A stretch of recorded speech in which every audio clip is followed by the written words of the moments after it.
Hi, everybody. This is Dawn Mitchell, and welcome to Dawn of Sports.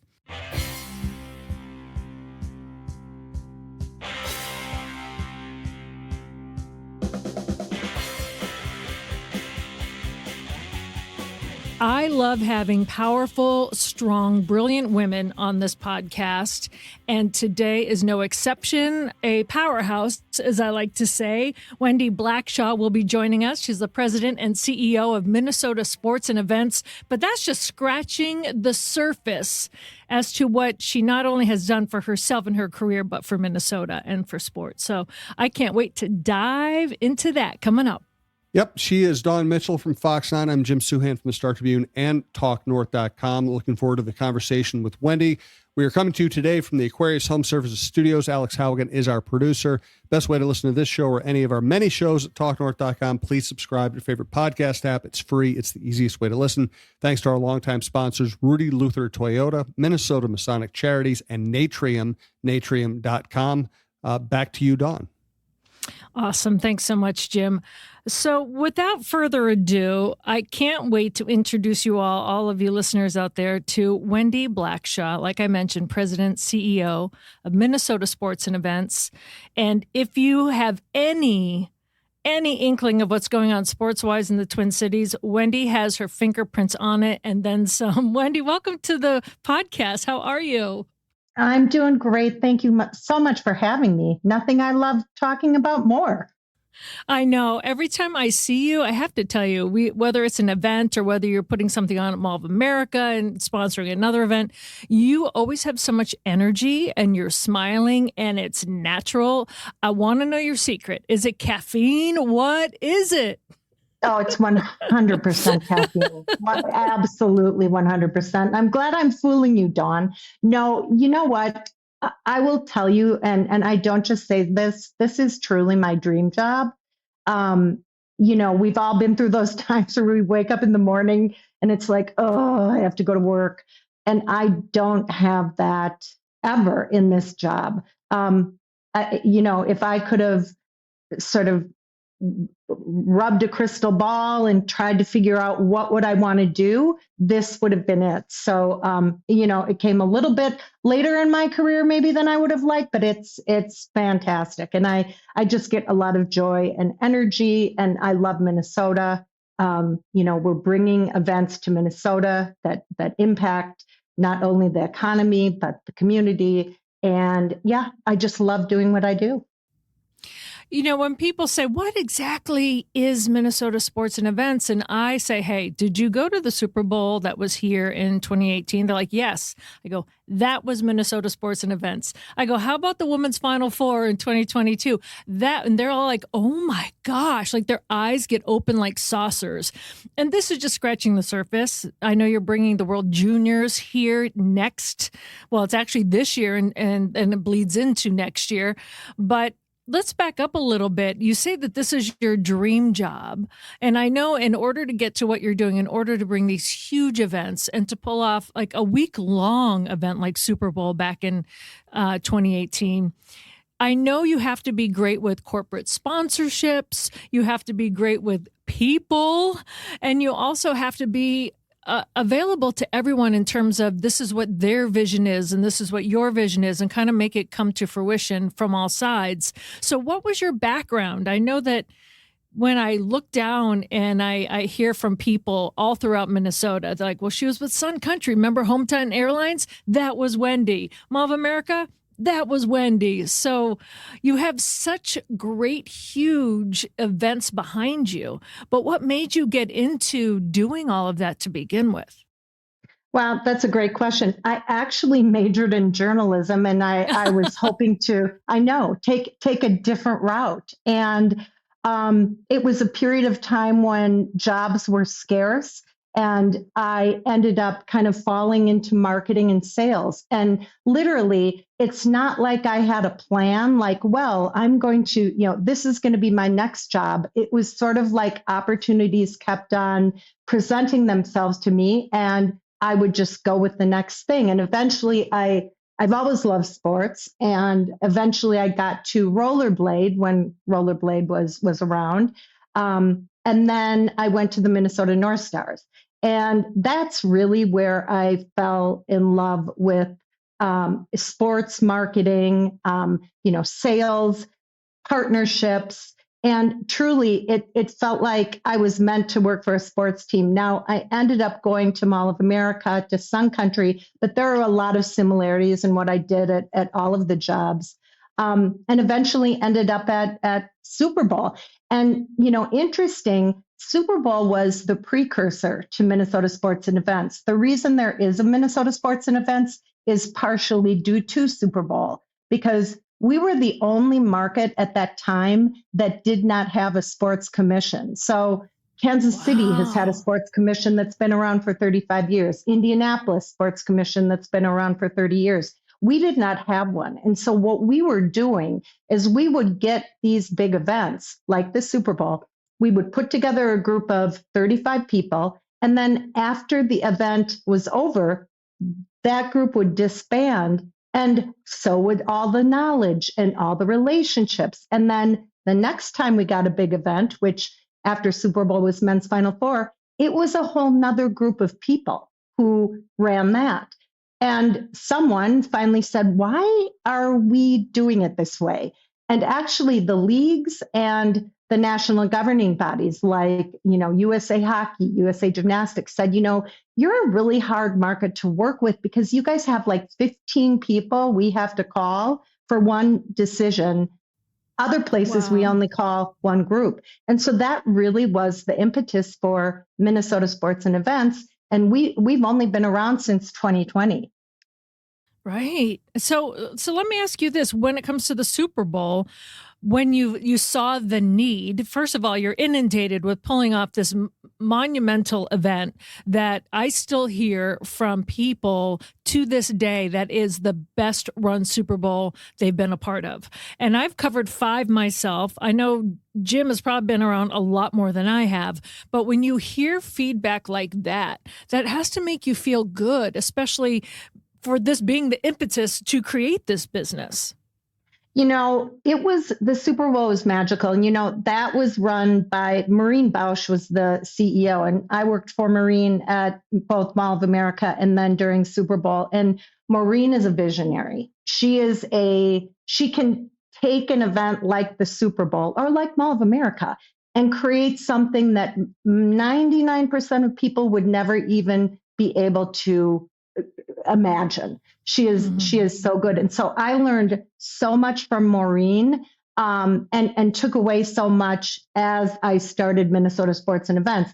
The thing about the Super Bowl was that 2018 was a much different time. And Richard Davis, Doug Baker, and Marilyn Carlson Nelson were the 3 board chairs that were appointed by the governor. And at that point in time, Richard told Roger Goodell, we're going to raise the $60 million needed through corporate sponsorship. We'll get there. Don't worry about it. And, you don't know what you don't know. And if Richard Davis is saying it, he was the CEO of US Bank at the time. I'm like, okay, we can do this. And really had no idea truly how down to the wire we would come. Wow. We could never raise $60 million in this market now, ever, ever, ever. Again, it was a different time. We didn't have a lot of large scale events. And it was a Super Bowl, and Richard used a lot of, his relationships and it was still very, very difficult. So 4 years later, when we had to raise money for Women's Final Four, I'm thinking, $4 million, no big deal. It was, and it was also during the pandemic, it was the hardest money I've ever had to raise. And that was really when 2 things happened.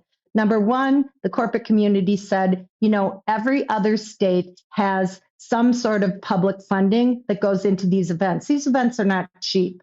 And we can't take this on completely anymore. We just can't do it. And the other thing is that these events, the NFL, the MLB, all of the leagues said, we are no longer going to go to a city unless they have the money in hand, because the pandemic changed everything. And it's just too much of an economic risk to think, well, you know what, they'll raise it, it'll be fine. So we raised the money for Super Bowl. We did raise for Women's Final Four, but it is becoming more and more difficult not to have the funding in place or not to have some sort of funding mechanism in place to fund these events. We're going to give Wendy a chance to catch her breath and let you know about our sponsors, starting with longtime sponsor, longtime supporter of women's sports in Minnesota, Rudy Luther Toyota. Ready for a women-forward car dealership? Rudy Luther Toyota empowers their many women on staff in sales, management, and service. Whether you are looking for a new Toyota or pre-owned vehicle, Rudy Luther Toyota has something for everyone. Every vehicle comes with a Luther Advantage. 10 cents off fuel and car wash discounts at holiday stations, Luther Advantage warranty, and 5-day return policy on pre-owned vehicles. Located just 5 minutes west of downtown Minneapolis, off 394 and General Mills Boulevard. And they're also hiring. Want to join the team but don't know where to start? Visit rudyluthertoyota.com today. Thanks also to Minnesota Masonic Charities. When people think of the Freemasons, they often think of secret handshakes and unusual hats, and of course, the pancake breakfast. Minnesota Masonic Charities would prefer that you think about the work that they do right here in our community. Places like the Masonic Cancer Center at the University of Minnesota or the Masonic Children's Hospital and the Masonic Home in Bloomington. They are just a few examples of the important work that the Freemasons support here in Minnesota. As part of the largest fraternal organization in the world, Masons have consistently answered the call when it comes to charitable needs. I am happy that Minnesota Masonic Charities has chosen Minnesota Bound and this podcast as a place to help spread the word. We look forward to learning so much more about their many programs here in the weeks to come.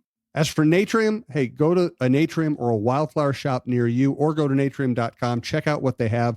Today, I'm going to tell you about their balms. If you have something sore on your body, they help. They're antifungal, anti-infectious, antibacterial, anti-inflammatory. They help with muscle pain. They help with arthritis and tendonitis. They can give you pain relief within 15 minutes. You apply them 3 times a day. They smell good. They feel good. They have the Natrium brand, very few ingredients. It's healthy stuff. It actually smells good.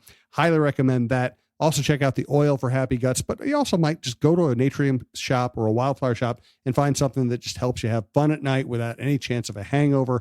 The drinks, balms, dips, candies, gummies, etc. Go to a shop, talk to the sales professional. They're able to guide you much better than I will, and it's worth the trip. Well, first of all, thank you for bringing the Women's Final Four here, because I thought it was a great event. I think this is the perfect city to celebrate women's sports, and it went perfectly. But about the Super Bowl, I've covered both Super Bowls in town because I'm that old, and I look at these things through the lens of a journalist. How do I get to the press conferences? How do I get to the game? All that. So I don't really have the fan view of it. My wife is the fan in the family, and it was so cool for her to be able to go downtown and go through the skyways and see all the different events that were available. And yes, we went outside for certain events, but there were also a lot of events you could go into. It was a stunning thing to see how it felt like Minneapolis used all of its assets for that week. How difficult was it to put all that together? I mean, it took 3.5, 4 years to do that, but it was incredible. My favorite part of Super Bowl, I think, was probably were the volunteers. We sent out an ask for people to volunteer. We got 30,000 people. We were warned by past Super Bowl cities, 50% of your people won't show up. They just won't. So you better get a lot more than you think you need. Well, so we chose 10,000. We went through background checks, chose 10,000. And at the orientation, which was at Xcel Energy Center, somehow 12,000 people showed up.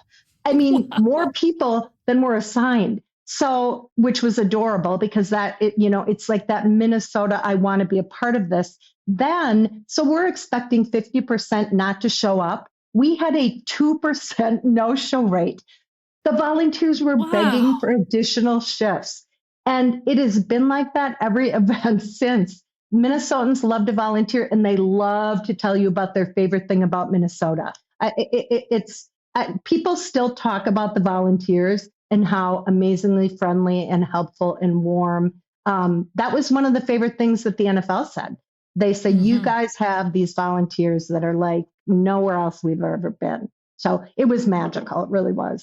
I heard that from a lot of my writer friends and media people who are in town for that Super Bowl as well. So this isn't even a question. I just want to tell you what the experience is like for my wife. She's walking with a friend through the Skyway on like a Wednesday or whatever for the Super Bowl. And here come the Mannings. Peyton and Eli are just walking, no bodyguards, no helpers, just walking through the Skyway with the quarter zips on. And my wife looks at him and goes, "Hey, Eli." And Eli like raises his fist, like, yes, I got recognized before my brother. And Peyton rolled his eyes and kicked Eli. That was the best moment of the Super Bowl for me. That is awesome. I can see it. That's so awesome. One thing you never do at those brothers is give Eli your phone to take a picture or a selfie, because it was the Super Bowl in Houston and he was down there and he was speaking. I think it was when they were doing some of the press conferences ahead of the NFL honors. And he can, within 11 seconds, I think it is, take your phone, change the language to Mandarin Chinese. So he'll give it back to you. So he says, "Oh, I love when fans say, 'Can we?" And he goes, "I'll take a selfie." And they're like, "Okay." And he says, and then I distract them going, "Hey, my brother's over there." He goes, I get it down. I get in their settings. I do Mandarin Chinese. I take the picture. I hand it back to him. And I love looking 5 minutes later when they're like, "What?" So the secret is out, but that's Eli Manning right there. Oh my God. That's so awesome. So, Wendy, I know so many people want to talk to you about the Super Bowl, but there's so many other things that make you so amazing. And if I may, I know you and I know each other away from just doing this podcast. And when I follow you on social media, I love when you talk about your silver linings, the good in the midst of not so good. And you are a breast cancer survivor, and I have some very close friends who are as well. First of all, congratulations on that, because that is a battle that I can't even imagine. But can you tell us about how silver linings personally have helped you, and then maybe have helped you in your work as well? Absolutely. Thank you for bringing that up, because it is something that it changed me. And actually changed me in some ways for the good. It's easy to say that because I'm healthy, and so I never take that for granted. But I was diagnosed during the time I was doing kind of a best practices report for this job. There hadn't been a sports commission. They asked me to put together what you think this could look like. And so I was in the midst of it. And I was diagnosed. It was October 19th of 2019. And so, shocking, no family history, nothing. Really quickly, went into, you meet with your doctors and it goes like really fast. Like, so you can't even sometimes, at least for me, I could not even get my head kind of wrapped around it, which in a way was really good. Of course, there's the fear. But the difference for me, and this had a huge impact on my journey, is my sister-in-law, Denise Rosen, was fighting glioblastoma at the time. And so compared to what Denise went through, what I went through was really a walk in the park. And I am not diminishing my experience or breast cancer or any of it. But, there's different degrees of illness. And Denise, there is no cure. And I was, blessed, fortunate to have a kind of cancer that there was a cure. And so through the journey, I never forgot that. And I was just very grateful. But also, was able to be there for Denise, having experienced just a teeny tiny bit of, the fear of cancer. Right. And what ended up happening, I had a double mastectomy and I was, no evidence of disease, but I got a terrible, terrible infection. And so I ended up having 7 consecutive surgeries, which, it's all during the time of the pandemic, and I'm trying to start up Minnesota Sports and Events. But here's the silver lining. before breast cancer, I stressed out about a lot of things. And not to say I'm still not a type A personality, but things I didn't have a grasp on. I would stress out about if my boss got angry with me. Breast cancer changed all of that. And I truly do not sweat the small stuff like I used to. And Denise is a part of that as well. I feel really fortunate. I don't mean to sound Pollyanna-ish, but I feel very fortunate. And the important things in life, they're my family, my friends. I'm so lucky that I get to do this job. I'm so lucky that I get to give back to the community I love so much. But if it all ended tomorrow and I didn't have this job anymore, I would be fine. And it puts everything into perspective, and that truly is the silver lining for me. Oh, that when you talk about perspective too, I love how you say you weren't diminishing your battle, but when you see what Denise is going through, and I knew Denise as well, Nisi.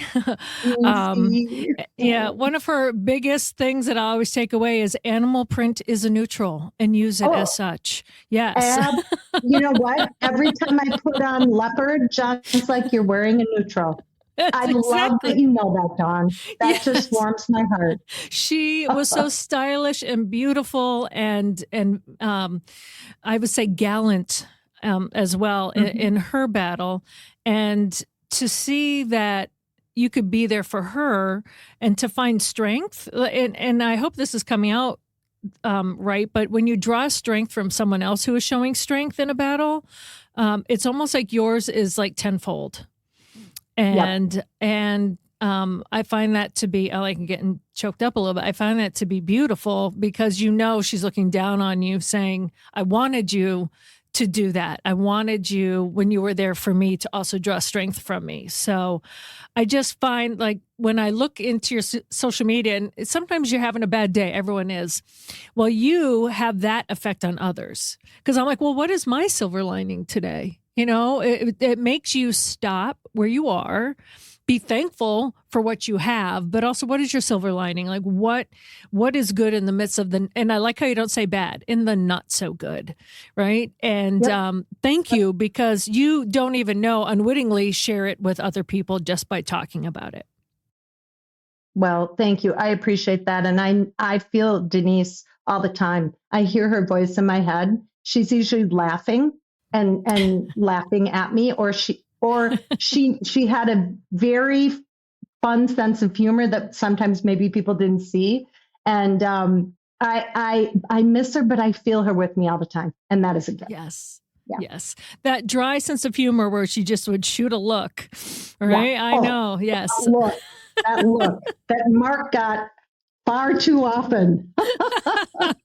And the Mark we're talking about, everyone, is Mark Rosen. Denise is his late wife. And she was stylish and beautiful and artistic. And she was just honest, honest. And I always appreciated that. And thank you. Thank you for sharing that, because when you draw strength from others, knowing that it's not by any means Pollyanna, it is battle tested. Like when your strength that is battle tested and there's a goodness that comes from it, people draw from that as well. So I think that comes through in your work. I really do. I really do. And I think that's one of the reasons why people are drawn to, yes, I want to do an event with Wendy and her group. So kudos to you also on a personal level as well as this professional level.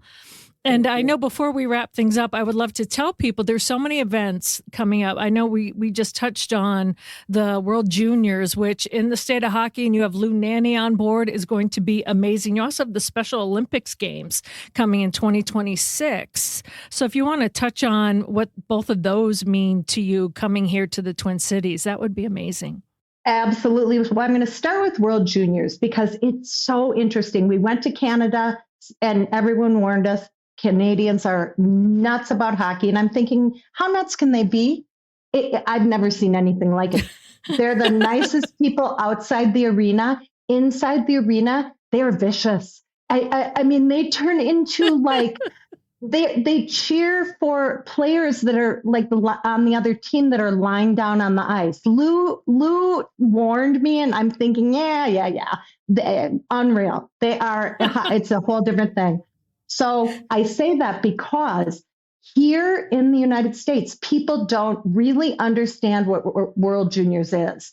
And that's part of our challenge, and what we're going to be doing is, and Minnesotans, if you're a true hockey fan, you do, but these are the future NHL stars. Like literally, this is hockey like you are not going to see anywhere else. And in Canada, it is like the Super Bowl. It is such a huge deal. And we want that same. The arenas in Canada were electric. I mean, they were crazy. We want that same energy in both XL and Mariucci. And so it's really about educating Minnesotans why you can't miss this. It hasn't been here since 1982.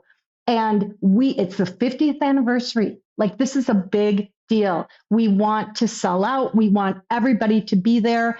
Right now, we have all session packages on sale, but pool play is going to go on sale in a few weeks.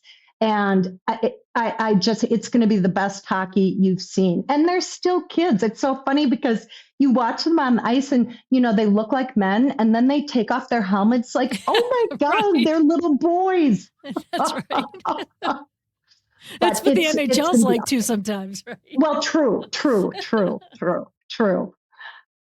So we're really excited about that. And then, of course, like we always do, we'll have the Fan Fest inside River Center. We'll have Fan Fest in Rice Park. We are actually kicking off our year-long countdown with a Mayor's Cup on Saturday morning at Tria Rink, where a Pee Wee team from Minneapolis is playing a Pee Wee team from St. Paul. Mayor Fry and Mayor Carter are the two coaches. It's going to be a lot of trash talking between the two, and we're really excited about it. It's going to be awesome. Yeah. Oh, that's going to be great. Special Olympics, that's coming in 26. Now, that we did the bid, but we are not executing that event, but I'm actually on the Special Olympics board. And again, just an incredible event. And you talk about Minnesotans coming out and volunteers. They come out in droves to support and show up too. Just like we see with high school hockey, I think World Juniors is going to be just as packed and as crazy. And if any of you are saying, when is it? It's December 26, 2025 through January 5th, 2026. And you are seeing the superstars, Olympians, national team stars of the future. So, and many of them are going to be playing on the Gophers teams locally here. So you're going to see some local guys. So it's going to be fantastic. And Wendy, I can't thank you and your group enough for what you do. Of course, I know I'm a little biased. I love sports, but to see the female powerhouse behind it, that really makes me so happy. Oh, Dawn, thank you so much. I so appreciate you and all the support you've given us. I cannot tell you. Thank you. Oh, well, we may have you on again, so you never know what you have up your sleeve next. So Awesome. Thanks for joining us. Again, everyone, that's Wendy Blackshaw. If you want to look it up, it's Minnesota Sports and Events. And like you said, it's no easy task. It's hard to fundraise. So if you want to ever get on board and support, that's where you can find Wendy. Wendy, thanks so much. Thank you.